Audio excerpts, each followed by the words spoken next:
Today's khutbah is dedicated to a very unique individual mentioned repeatedly in the Quran. It's Mariam, salamun alaiha. And the reason I decided to give a khutbah on some aspects of her life that Allah highlights in the Quran are actually inspired by a question somebody asked me this week. Somebody came to me this week and said that they've had a very close relationship with Allah since childhood, and that they've made dua to Allah from a very early age, praying tahajjud, even when they were a teenager. And whenever they asked Allah for something, Allah provided. This person actually had a pretty tough life. Father passed away at an early age, no brothers, and this woman has lived a pretty lonely life and basically decided to really truly depend on Allah. And so as she grew and developed in her years, she found that Allah miraculously answers her prayers. Every time she asks Allah for something, Allah has never left her prayer unanswered. So she developed this reliance and this closeness with Allah and would always turn back to Allah. She needs something, she goes and prays 2 rak'ahs and she makes dua to Allah. So a really beautiful connection she had with Allah. But where did the question come from? The question came from a fact that more recently she went through quite a series of very unexpected difficulties in life. And she decided that she's going to increase her ibadah to Allah and increase her du'as because her problems have also increased. So you figure the more your problems increase, the more you're going to ask Allah to help you solve your problem. And so she does that, and she prays like she's never prayed before, fasts like she's never fasted before, begs Allah, cries to Allah, sheds tears before Allah like she's never done before. But the problems keep getting worse. They don't get any better. And she starts thinking to herself, maybe Allah is not happy with me because before I used to pray and everything used to get answered. I've never had this problem before. Every time I had a need, I turned back to Allah and Allah solved my problem. But now I'm making dua after dua after dua, and I continue to beg Allah and my problems are not getting solved, they're only getting worse. What could possibly be the reason? And in her mind, the reason was, I must have done something wrong. Allah must no longer be answering my prayers because somehow I've been disqualified. I'm not in Allah's good books anymore. The reason I decided to give this khutbah is that this is a very common notion that can creep into somebody's mind. Now I get to Mariam, salamun alaiha, and I really, when she spoke to me, I remembered her because the thing with Mariam, salamun alaiha, was even when she was young, her birth was strange. It was mentioned in the Quran. Not many people's birth is mentioned in the Quran. And the mother was expecting a son, but she had a daughter instead. And Allah says, "Laysa dhakaru kal untha," which has a multiple layers of meaning, but I'll just highlight one of them. This girl is like no other boy. This girl is special. And by the way, please remember those words next time, any of you, if you're expecting a child and that you were hoping, and your mother was hoping, and your father was hoping, and your extended cousins were hoping it's going to be a son, and you have a daughter. You remember that Allah didn't highlight the birth of a child like He did the birth of Mariam, salamun alaiha. It's an honor to have a daughter. It's a gift of Allah to have a daughter. And it's actually the behavior of the mushrikun to be upset that you had a daughter. ظَلَّ وَجْهُهُ مُسْوَدًّا وَهُوَ كَظِيمٌ. His face turns dark and he's depressed. He's swallowing his upset attitude because he had a girl. Girls are a blessing from Allah Azza wa Jalla, an honor. And it's a disrespect not only of the gift of Allah, but of the ayat of the Quran when you're upset that you had a daughter. You should be mindful of that. But that's on a side note. This child is born, she's actually given a special place in what was then the central house of Allah. And Zakaria alayhi salam used to take care of her, and every time he used to come to visit her to make sure she's doing okay, because she was dedicated living in the house of Allah. كُلَّمَا دَخَلَ عَلَيْهَا زَكَرِيَّا الْمِحْرَابِ وَجَدَ عِنْدَهَا رِزْقًا. Every time he'd walk in, he'd see fruits, food in front of her, and he'd say, where did you get these fruits? These fruits don't even grow here. And these fruits aren't even from this season. These fruits grow in the winter, these fruits go in the summer. You have them in off season. Where did you get them from? She would respond, قَالَتْ هُوَ مِنْ عِنْدِ اللَّهِ.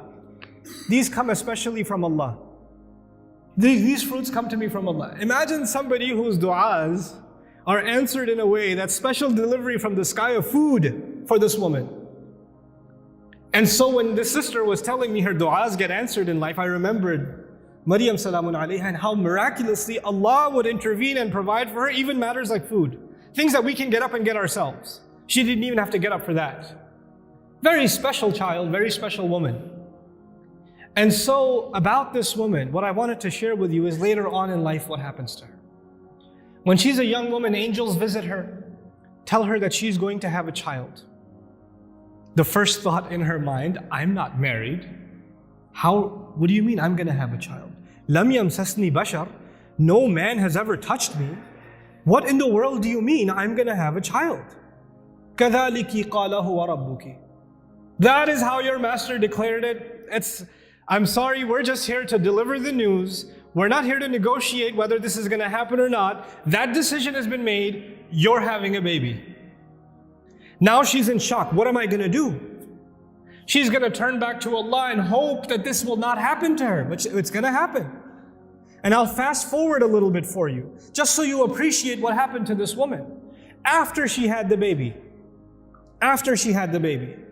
and she came back to her town, the entire community that looked up to her as a zahida, as a spiritual woman, as a woman of worship and ibadah, someone who even the prophet of their community, Zakaria, had endorsed. She grew up under the tutelage of Zakaria alayhi salam. All the masjid community is standing there. She's walking back with a baby, and they all start collectively, together, start humiliating her. How could you do this? What have you done? There are women in the Jum'ah today. No Muslim woman can ever imagine being in a situation where she's holding a baby and somebody's telling her that child is not legitimate. She cannot imagine that kind of humiliation. No Muslim. And none of us can imagine that kind of accusation for our sister, for our mother, for our daughter. We cannot imagine that pain. It's beyond us. For the Muslim, our dignity is greater to us than our life. The sense of dignity Allah has given us is more valuable to us than even our life.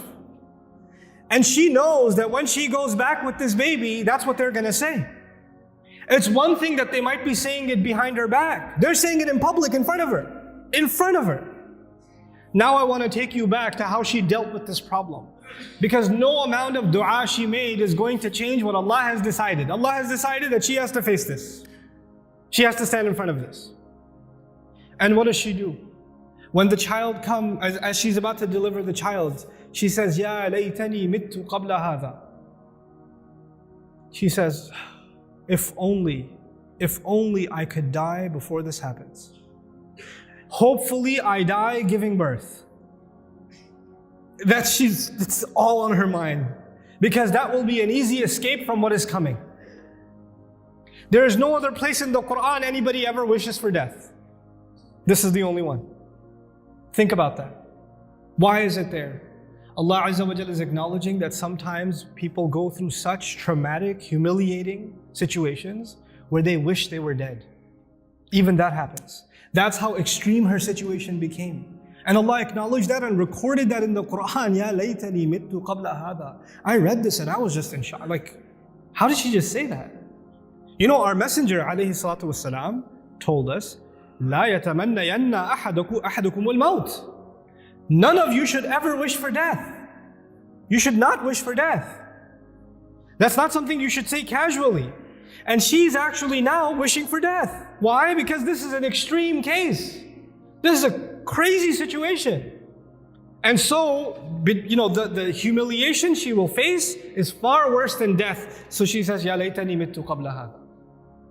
There are going to be, this is in the Quran for a reason. There are going to be people that are going to be in humiliating situations. And there's no getting out of it. There are going to be people that are going to have to face their family, that are going to have to face false accusations, that are going to have to face up to a mistake they made in the past. Who knows?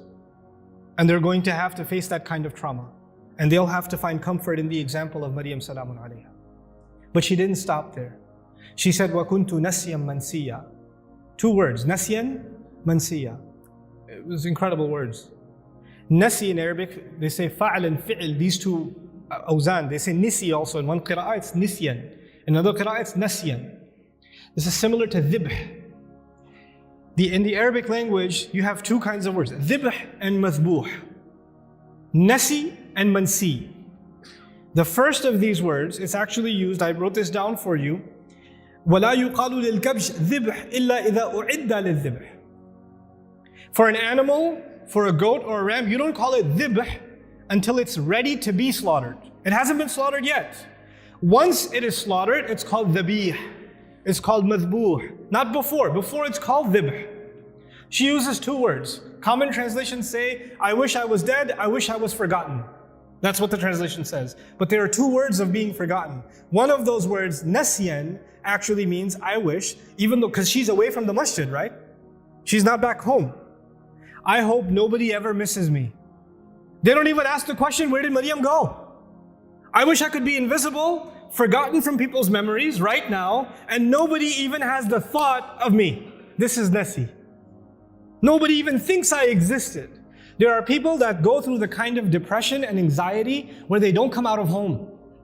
They don't leave home. They don't pick up phone calls. They don't answer text messages. They get anxious being around people.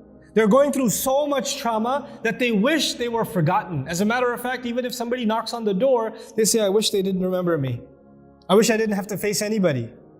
They want to just crawl away, but just be by themselves. This is nasyan. And she's hoping already that she dies. And nobody even comes looking. And then later on, even if years go by and nobody found out what happened to her, mansiyan. She's completely forgotten. There's no memory of her in the future either. I hope nobody thinks of me right now and I become invisible in the future also. I wanted to highlight this woman's trial because this is a woman of dua whose duas used to get answered immediately. She didn't even have to ask for food and it used to come. And this is the situation Allah put her in. This is the trial that Allah put her in. Think about that.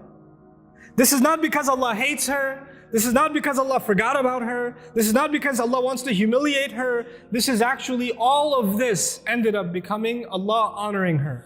You know, you have the case of Nouman salam, who was a very loving father.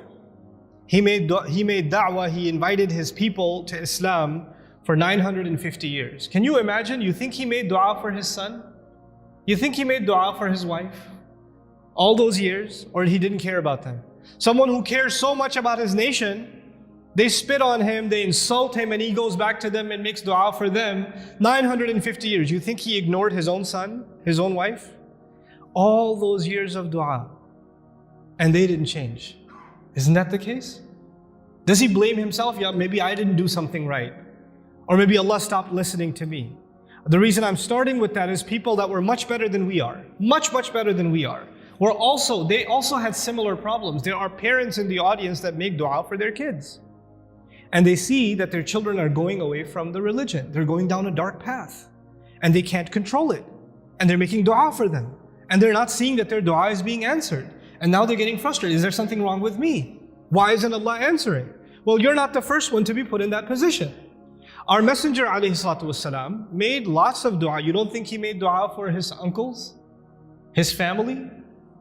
You don't think he considered Abu Lahab when he made dua for guidance? And if he did, despite all of that loving dua, Allah Azza wa Jalla himself tell him, إِنَّكَ لَا تَهْدِي مَنْ أَحْبَبْتَ. You don't get to guide who you love. You know, there are people among us, there are children among us who wish their parents or their elders were acting in a more guided way. I've met so many young people whose parents are in a haram, explicitly haram business. And the children, the son and the daughter is trying to tell the father and the mother, please get out of this. We're dependent on you. You're paying my college tuition. You're providing for us, but you're providing for us from haram income. And I'm not in a position to provide for the family right now, but this is wrong. And then they're told you're being disrespectful. You shouldn't talk back to your parents, etc., etc. Now it's the flip side. It's the children making dua for the guidance of their parents. But things aren't changing. Things are where they were. These frustrating situations happen. And then on top of that are situations like health calamity. Not just family problems, but health calamity. Or you can't find a job, you have money problems. And you're making dua to Allah. You ask yourself, I even did i'tikaf last year. And I kept making dua and I didn't pick my head up from sajda all night long, and still I have this problem. Still it didn't go anywhere. So the first thing I want to remind myself and all of you is that prophets ﷺ, all of them, much before us, Allah mentions their du'as consistently in the Quran. And Allah also mentions their problems consistently in the Quran.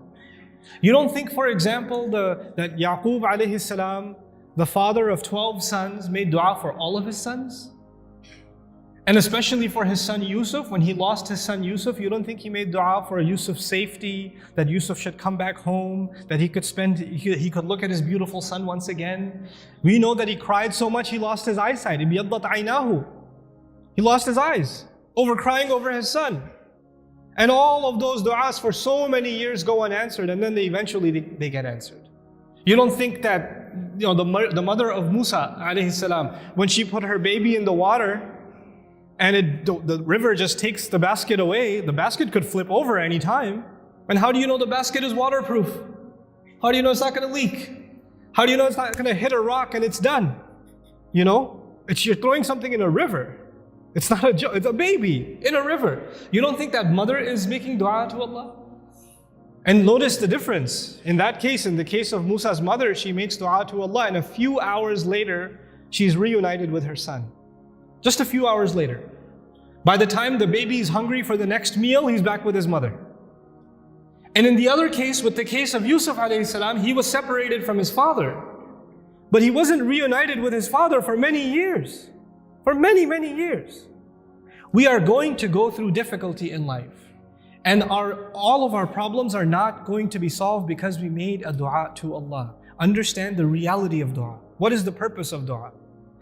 We often confuse dua with talab. Talab in Arabic means to ask for something, to demand something. Dua means literally to call. That's what it means. Da'awtukum, I called you, I invited you, I cried out to you. This is dua. When we make dua to Allah, sometimes in that dua we are making demands. It's true. We're making requests.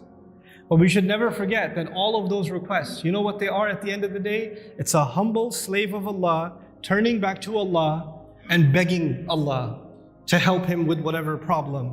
But it's more than Allah solving your problem. It's just the act that you communicated with Allah that's the most valuable thing.